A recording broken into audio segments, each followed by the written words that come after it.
Hey, this is Melody with Realty Executives Main Street, and what a beautiful day. I mean, here we are still in winter.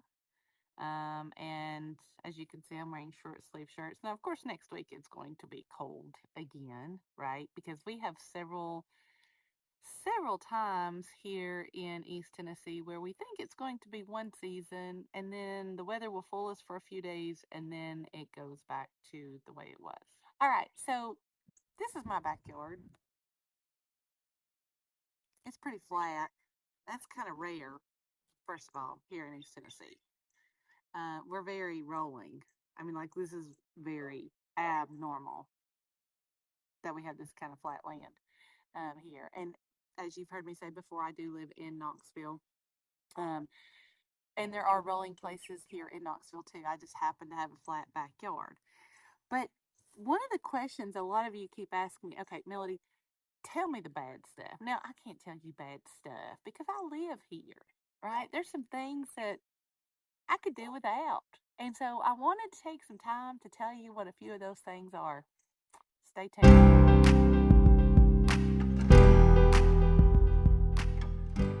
So the first thing is, I had somebody comment on one of my videos and they said, "Hey, Melody, I saw where you talked about fire ants and mosquitoes. What other insects are issues?" Well, we got carpenter bees. Yeah, we got a lot of carpenter bees.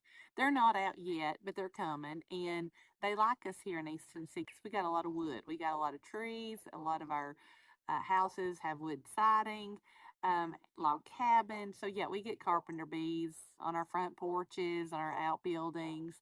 There's some kind of a bother. And here's a new one on me. Okay, we have bats. Now, I'm not a young lady. I've lived here most of my life.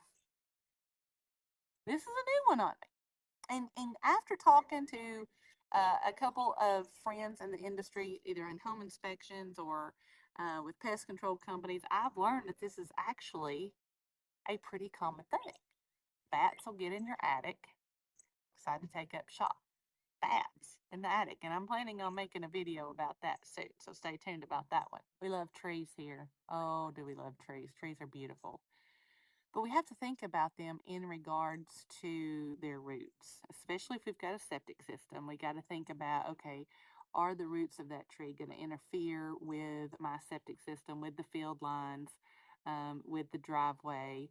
So that's something to consider too. Not just the limbs possibly falling on the structure of the home or the structure on the building, not just about termites. We do have termites here, and that's something a lot of people don't know, especially if they're moving from a different state to here. One of the requirements, oftentimes, or one of the suggestions is, depending on, it could be a requirement if your loan requires it, or not, it could just be a suggestion, is to have a termite inspection because we do have a lot of woods here. And so we have to think about that. We have to think, okay, even if you don't have any wooden siding or a wooden outhouse building, you still might want to get a termite inspection because we do have a lot of trees and neighborhoods. And those termites, man, they get a feast when they colonize here. Depending on your perspective, of course. Sometimes you're going to get behind tractors.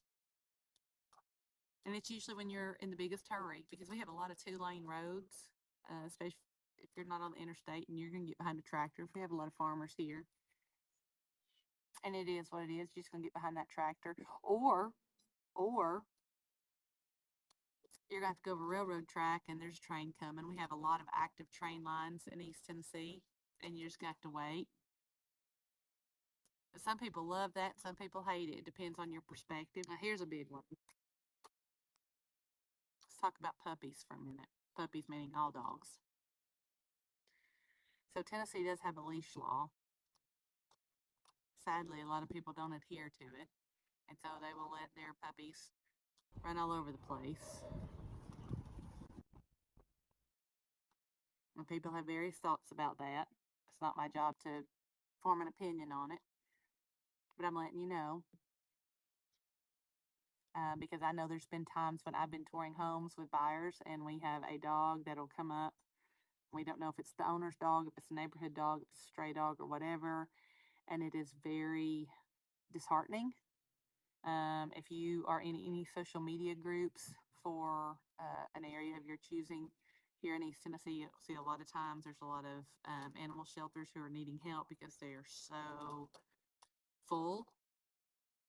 Because a lot of times these animals are out roaming around with no identification.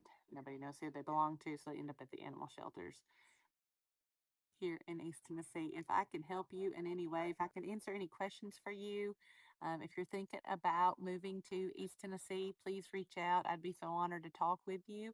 And please like this video, subscribe to my channel. I'm representing today a little bit, and comment on this video. It will help me to get the word out to even more people. Until next time.